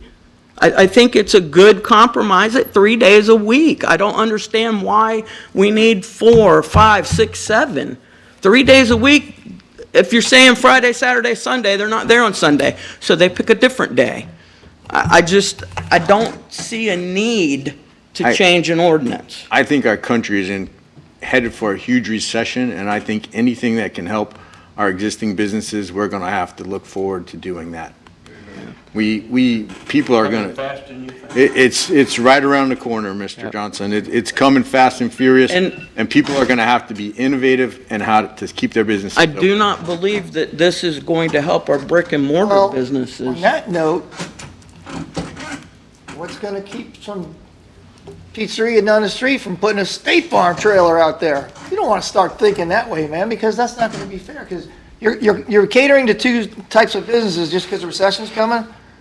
I'm not catering to 2 types of business. I only picked those 2 businesses because I didn't think you guys would go citywide. I have to play poker with you guys because I can't talk to you. I'd open it up citywide. The CC1 district, make it the whole CC1 district. If you want to create an entertainment district at the south end of town, that's fine too. Then please tell me what's the difference now, between now and when we made the decisions back in 2020? What has changed Okay, I'll tell in you the what. landscape? I'll tell you exactly what has changed. 2 years ago, the Florida legislature changed a major law when it comes to distilleries in the state of Florida. Up until 2 years ago, if Jeremy wanted to serve you a cocktail that he made in the back room, it was against the law. Right. The only thing he could do he would create the spirit, sell it to a distributor, buy it back from a distributor, purchase a liquor license, and sell you a rum and coke. Now he can openly sell his spirit at his restaurant. Right. So he wants to get people to come in and enjoy his spirits and sell you a bottle when you taste it. If you talk to the Craigs, they're not running a bar. They want you to come in. They make so much profit off of selling that daiquiri that has an ounce of alcohol. They charge you what the whole bottle of the booze costs. They're making money. But another thing that will encourage people to come to their business and taste their spirits is the food. They are restricted by federal regulations from having a kitchen there. But they can't have produce 3 food. days a week now to do that. But if there was a law that said I can only sell insurance 3 days a week, live on that. But they're wouldn't not be in the good. business to sell food. They're in the business to sell their alcohol. But they could sell more alcohol if they sold food. That's the whole point. I think. Okay, I don't want to encourage selling more alcohol. Let me interject here, because you have said that, Commissioner Curry. Let me just get us back on track All here right, go ahead. for a moment, because we do hear where you're at, Commissioner Curry. And I just want to say, in defense of our vice mayor, that, because everyone's ganging up on you here, All right. is that, look, when you were in favor, you were the maker of the motion of the law, and you said, in 1 year, I want this to come back to take a look at how this has gone, and we can massage it. And throughout this whole process, that's what happened. And really, all of our ordinances and laws, they've been doing this for 100 years. Right. So in his defense, you're asking, why is he doing this? I think it's because, very reputable business owners have come to him with these concerns. Listen, those are both very good businesses in our communities. So I They've just been want to good say that. business that partners. The question is why are you bringing this up now? And I think it's because he truly believes that we need to massage it. And I'm always open to that. Honestly, what I'm looking at, John, is I'm not for the 7 days. We hear that Commissioner Curry is only for the 3 days. Leave it as is. I'm not sure where Mr. Johnson is. You are getting rid of it completely. So where I'm at is, my question is, and I guess the answer to this is no, but 3 days, are you hearing that is not enough for them, from Copper Bottom? No, and I asked Jeremy to come tonight, but he has the flu, so he couldn't. Oh. Well, we don't need him to come. So he stayed home. He didn't open the store today. So My question is, are they really looking for 4 days? I mean, are they looking for 3 days, or are they like, to make this work, we have to have 6 days, because they're open 6 days? That's my question. Do you know? I don't know. I know. Okay. I know in the spirit of negotiation. Yeah. If we're at 3 and I'm asking for 7, my olive branch would say, let's go to 5. Let's see what 5 does for a while. And I know there's a no vote here, but that's okay. I got to convince 2 of you, and there's a no vote there. So I got to convince you 2 guys to go, and maybe it's baby steps. Maybe you go to 4, and maybe you go to 5.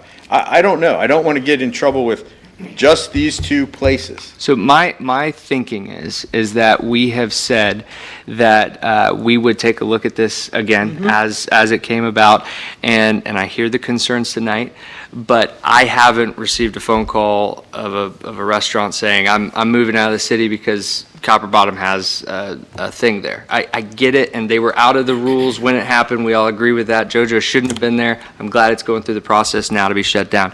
What I would be, and look, I'm more along the lines of just taking off the restrictions completely, just at my core. I don't want to create more restrictions or anything, so where my compromise, hearing where these commissioners would be, is I'm looking more at 4 days a week. If they can't make it happen within 4 days a week, I don't know what else would help them. I do hear that there's a concern and they want more, so more is 4, but it's not 7. And it's not permanent, as you have said. So, in the spirit of compromise, that's where I can be. And I think really I hear the 2 sides, that we're at no's here. So really, I think it One comes more- down to Mr. Johnson of where he's One at. quick thing. Yes, sir. You're trying to help a business out, and that's great and very noble. We are a business-friendly community. We always have been. But why don't we help everybody else who's struggling? I mean, if we're going to open up this, If a State Farm guy came to me tomorrow and said it would be helpful if I set up a trailer in Daniel's front yard, I would tell him to do it. That's exactly what I would tell them to do. I would welcome the competition, because competition raises the level and we I all get agree. better. That's why the burger joints open up across Right, each other. so- But that's not the way that the community is gonna look at it.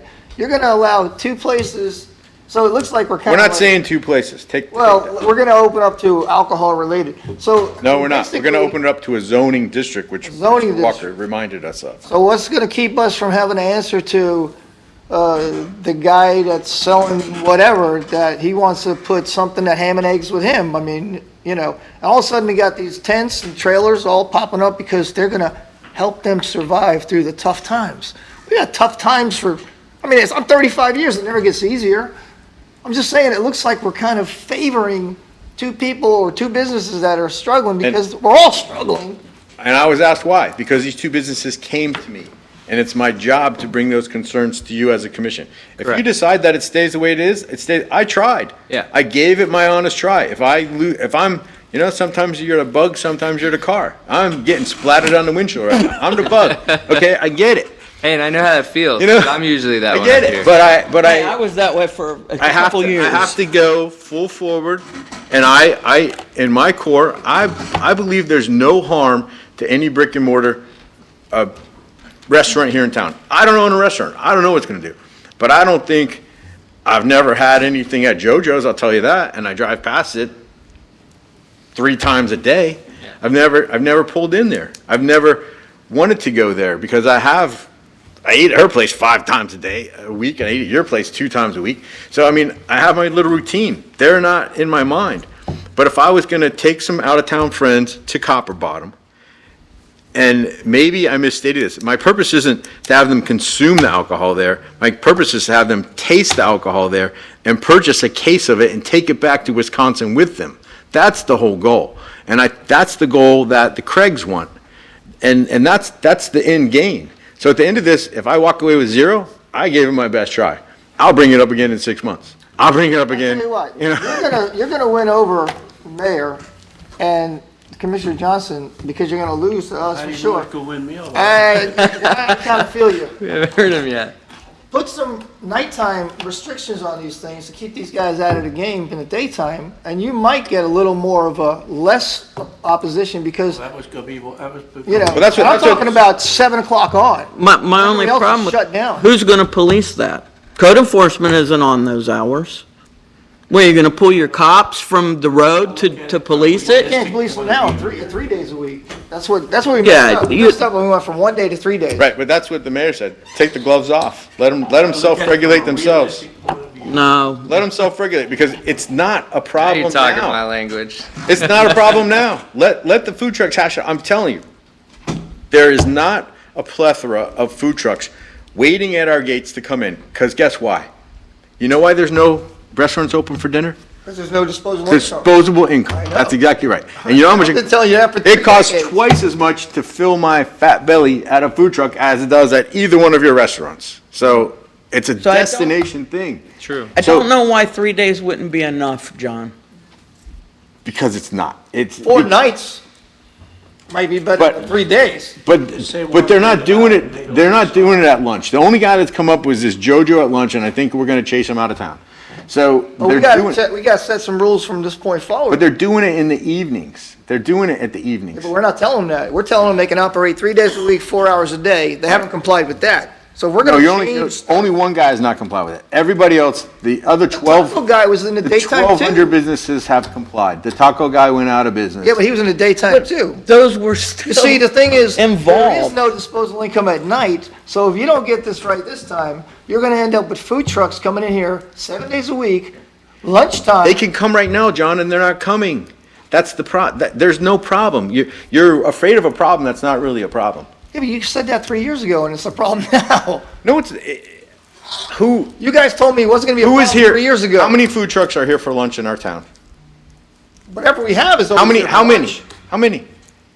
I don't know. I know it's 3. Where are they? Well, one sits at Chris's, and the 2 over there by the distillery and the brewery. No, the brewery doesn't operate in lunchtime. There's 2 in town, and 2 out of that's 2. 2 out of 1,200 businesses in it. No, 2 out of 2 food trucks. One's not even a food truck. One's a trailer. That's going away. So you got one. And that guy's not a food truck either. And we're doing all this for one or two food trucks. That's what I'm saying. You guys are scared of the sky falling, and there's no problem. I'm just asking. I just don't see a problem to fix. That's what he's saying. That's what I'm saying. It's not a big problem. If you just take So why are we trying to fix it? because I want the gloves off. I want competition to win. If a food truck, I can't support you on this. And Mayor, can I say something? Yes, please, Commissioner I've Johnson. listened to a lot, I want to say something. Yes. But to me, I think to solve the problem is, the only competition people have is during workers working at lunchtime. If they say the food trucks can't open up and operate till like 2 o'clock in the afternoon, it's gonna eliminate the lunchtime. You don't have to worry about it. That's the deal you work with realistically. Okay, say give them 5 days a week. Say Wednesday, Thursday, Friday, Saturday, get Tuesday through Saturday, because they're closed Sunday anyway, right? Okay, so if you give them 5 days a week, say they can do from 2 o'clock to 8 o'clock at night. They won't, 8 o'clock, they just You gotta started. go later. Who's They gonna just started at police 8 that, o'clock. Commissioner? no, they close at 8 o'clock. Copper Bottom closes at 8 o'clock at Close at night. 8 o'clock.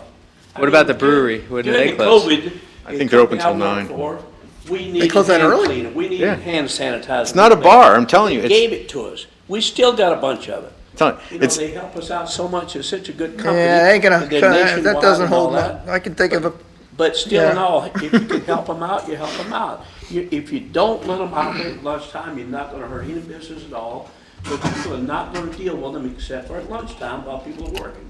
When they get off work, they're not gonna go to the food truck, they're gonna go home. You know what I mean? But who's gonna police that ordinance? I'll police it. Go ahead and do it. Please don't, Commissioner. Let me ask a question to that point, to you, Brian. So there's a whole different aspect to this, that food trucks are allowed with a special event permit. Am I correct? That's if you're having multiple food trucks at the same time, at the same location, or if you're having a special event and you want to have one or more food trucks there, then that would be part of a special event permit. And you're allowed only a certain number of special event permits per year. Per year, correct. So, like, my question is I know Copper Bottom will sometimes, obviously they do the Jeep Beach stuff, and it's during the day, and they have food trucks there. Is that under a special events permit? Are they using that? And the reason let me tell you the reason why I'm asking is because Copper Bottom, I'm not familiar because I don't go there often, but they may have not special events, but they may just have, hey, we're releasing this new bottle Saturday at noon, and they do those types of things that aren't necessarily events, they're normal practices. And so if we cut off that lunchtime on a Saturday or whatever it is, then we're really cutting them off at the knees. That's why I asked that. So could you chime in on that, Mr. Walker?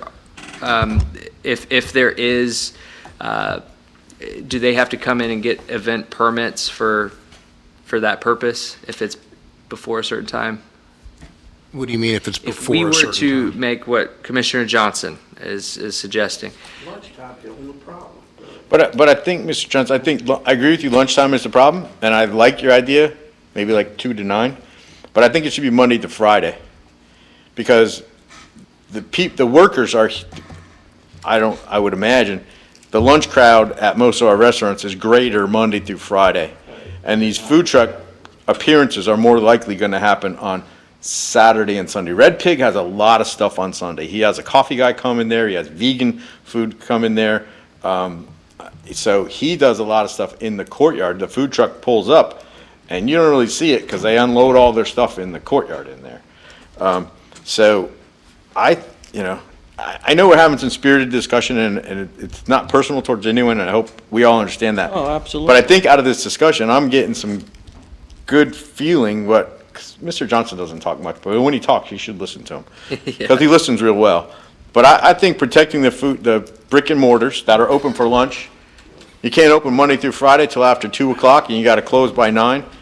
Saturdays and Sundays, game off, game on, whatever. I think that addresses almost everyone's concern except Commissioner Curry, which is stuck on 3 days. Well, not only that, but who is going to police this limited time frame now? It's- Are we going to it's so expect easy. code enforcement It's or so easy. again, the It's so police? easy to police because code enforcement is here from 8 to 5, Monday through Friday. We're saying you can't open your doors until 2 o'clock. Well, they're on here. So if it's gloves are off. Mr. Just- Forte, is it practical for our code enforcement to, on a daily, check the businesses to make sure that there's not food trucks open? I don't think it's practical. I'm trying to behave myself and stay quiet. I'm You're dragging you in. asking code enforcement to enforce them during compliance time during the day when they're here. That's not a problem during the day when they're here. The problem is after 9 o'clock and on weekends. If they're going to be open from 2 to 9 during the week, Monday through Friday, there's nothing to police. It's if they're open past 9 o'clock during the week, or if they're open on Saturday and Sunday, all times when code enforcement's not here, there's no one to police the times they're not supposed to be here. And really, what it comes down to, it's the good intentions, the good faith of the business owners. And quite frankly, the two businesses that we were talking about intentionally violated the policy, up to and including today. That's part of my problem. We've already, like I said Track earlier, record's not real Yeah. impressive. Yeah. Nobody's saying, let's try to make it work. And let me chime in here, excuse me. So keep asking about policing. Well, every street has a speed limit. Does a cop pull you over every time you go over the speed limit? no, but why would we make an ordinance, Mayor, that we can't Here's why. police? Here's why. So you put up those guardrails. I mean, look, I'm for taking away the ordinance, as I said earlier, taking those gloves off, but there's guardrails. So for instance, if there is an egregious activity, for instance, it's the same in any code enforcement. So, hey, my neighbor has, and this isn't true, but my neighbor has an illegal building in his backyard, or a horse. Well, in the horse situation, This is right? true. But wait, the horse situation, if nobody complained about it, city would have never known. So those guardrails are in place if they are impeding on other people's rights or what it is. So then we say, hey, this stinks, this horse, and they come to us and we did the right thing and we had the legal aspect. So, I think it is, so all of our rules, I mean, there's rules every day that are broken that we don't know, we can't enforce. But what it is if they're, like, for instance, I think, Danny-O, you were the one that brought it up, that they're there 7 days a week and they're permanent, and you were right to bring that up, and we should write them up, and we did, and we're all in agreement to that, because they were doing something wrong and got caught. I don't think we need to be out in the community and we don't have enough officers to go out and catch every little thing. Absolutely But if not. someone is upset about it, if a business owner is tracking it and goes, hey, you know what, they're open way too long, they're open too many times, then we have a mechanism to prove that. And we send the code enforcement, there's a file, and you know that. And so I think that it's less about, how are we going to police it? It's just that, if we are putting these guardrails in place, it's to protect people if there's something wrong that's happening. So it gives the city ability to come in. I hope that clarifies it even for you, Mr. Forte, because I know you had said that too. Yeah, But maybe we should think of it a different way, because in the recent case, the business was told to remove the food trailer from the property, which they did, but then they immediately brought it back a day or two later, and it stayed there. So maybe the ticket to this is a more harsh penalty. Yeah. So now, if you do get caught violating, the code enforcement has an immediate ability to write a $250 citation. We do Immediately. with the contractors, right? Yeah. Don't we do that with the So, contractors? Yeah, there's now the a property owner will elevation. manage themselves, because now you don't know if a law enforcement officer drives by, and if an officer comes by and says, I went past this business, they were operating at, 8 o'clock on Saturday, code enforcement can go down there and issue a citation for $250. You do that a couple times, all of a sudden it's not worth violating anymore. Right, maybe with one warning in there, just in case. Well, you but- start out with a warning, Yeah. and then you start to hit them a little harder to Right. make them come into compliance. Right, and they will come into compliance for that. Yeah. So, Mr. Mayor, can I Yes. make one suggestion Yes. on behalf of Liz Danio? Yeah. We need to, can we? Time is it? Yeah, You 8:20. you and Mr. Johnson have been listening most Yeah. attentively. Could you regurgitate back to us some of the in your opinion, and you might get blasted for this, are some of the best recommendations that you've heard so far that you think at least you might have consensus with to move forward? And then, because if there's a few ideas here that are good, I think we should move forward and then let John take his wife out to dinner. Yeah, I mean, I could stay here till midnight, but. and yeah, you're right, and we're not going to solve this tonight. We're not gonna And solve it. We're not taking a vote tonight. There's no, motion. We're talking this out, and also, honestly, too, I don't mind taking this back up and at the next workshop, even if it's the very next meeting time that we come. Here's what I hear, is I hear we're kind of at a stalemate. The only reason I threw out 4 days is because you're at 7, he's at 0, she's Right. at 3. And so I tend to, I agree with both of your stances, I really do. I can't express that enough. They're both right, as I said. But at the end of the day, where I fall is that I don't believe, with all due respect, that we're hurting our brick and mortar for having these couple businesses there. So I don't see a problem with it. But I do know that for a fact we will be helping some businesses. That's at least my stance. Mr. Johnson, look, and even though you're for it, I'm actually more against the time limit of cutting out the daytime. I just look at Saturday day and there's some kind of promotional, not event, because No, I- not everything is. I would just say event. Monday through Friday. Cut out the Oh, lunches. Saturday is. Because our local restaurants are open, that's their bread and butter. I mean, how many people, you're not open on Sunday, are you? Yeah, so, Saturday either. yes, and most of, But she is. Yeah, but- yeah. but I don't think there's gonna be that much traffic. Saturday is gonna be the big traffic for the morning times. And I think if you're trying to protect the local businesses, you cut out, food truck lunches, except on the weekend. And then that's the most enforceable for code enforcement. They don't have to worry about it on Saturday and Sunday because they're allowed to be there whenever they want to. But they're here Monday through Friday, 8 to 5. And they can say, hey, you can't open till 2. And I like Joe's idea. Hey, you hold the business owner responsible. Hey, you're violating the rules. I think we all can agree that whatever the name of that truck is, JoJo's or is violating the rules. So it needs to go. But I think it would also, if we know kind of all where we stand. I think we need to bring it back up. But it will give me some time to talk to the business owners that brought it to my attention. Hey, what is your ask? Right. What do you really want? Right. They're asking for more. Like you said, is 4 enough of more? I don't know. Yep, I agree. I think that we need to bring this back up. I do not see any consensus here, unless anyone's changing any of their positions. I think Roy and I, we're pretty similar at where we're at, and everyone else is different, so. Well, could what I anyone think- support, anyone but me and Mr. Johnson support the no food trucks until 2 o'clock on the weekdays? What the days are now? So I'm Just in thinking, general? Just in general. Why don't we just wait till we put it all together and one swift, No, I'm not saying change it now. I'm saying, would you support food trucks after 2 o'clock, Monday through Friday? now you're asking for 5 days. I'm asking for 7.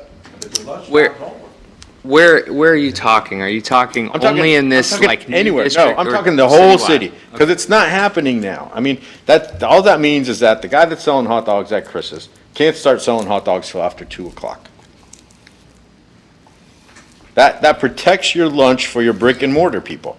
I think that's the best thing I've heard the entire night. I was thinking 3 o'clock would be even better. I'm open to it. John, honestly, I'm not able to say right now, just Okay. because I feel like we also may be shooting ourselves in the foot for the future with that, Right. is that a business needs to do it at noon. But I And think- not only the businesses that are now, but to come in 2 And years. I get that, but what I've always enjoyed about this commission is, and I know Commissioner Curry is stuck in the mud at 3, but when we hear concerns, the only reason we change rules is because someone brought it to our attention. And that's what I'm trying to do is amend it. And you know what? maybe there's some study that shows food trucks cause cancer 5 years from now, and we outlaw them. I don't know.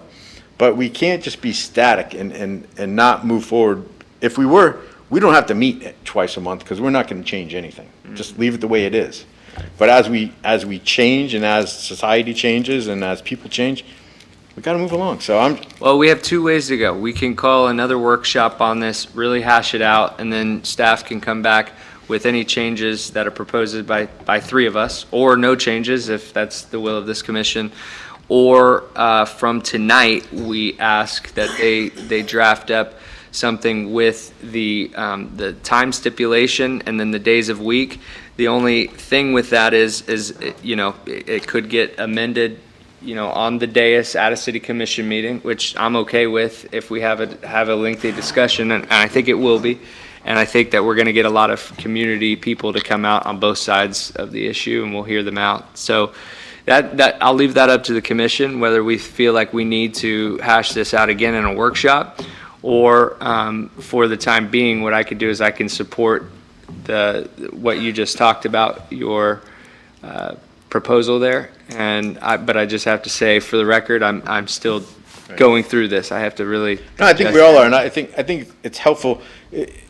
I think we need to have another workshop about it. Okay. If we brought this, that should be the only thing on the agenda if it comes back. Yeah. But it's like the taxes. We all talked about it, and then the discussion was done. We voted on it and did our business. Well, You know, it's not we have just- hashed this It's not out just pretty well. food.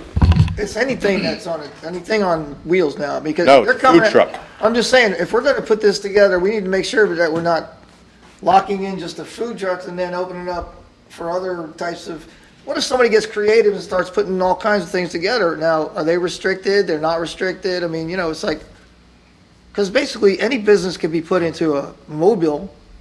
Right, and they do. And Right. But no one has come to us to address that yet. If a dock in a box came to us and said, I'm gonna go buy a trailer from Robin Hanger, and I'm gonna tow it, and I'm gonna park it in front of Allstate, and I'm gonna do free physicals today, then there's probably no code that allows that. And from what Joe tells me, if there's no code allowing it, it's not allowed, and then it would come back to us to allow it. But if we know food trucks are an issue, we don't know that lawyers in a box, or docks in a box, or Jack in a box, or whatever are a problem. So we could change that later, I think. Well, I think then, Well, look how many times this one's been changed, so of Yeah. course we can come back and change it. well, let's do that.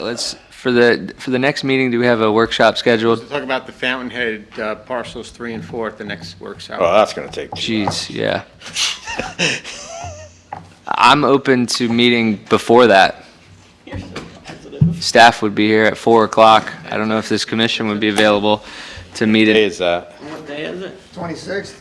Let me look. Yeah, I think he's right. Nothing happens unless it's in the calendar. All right, got 1 minute before Liz has to go to Yeah, dinner. 26th. 26th is 4 o'clock? Yeah, I'm good with that. Is that what we're doing? Okay with me. Is everybody good for that?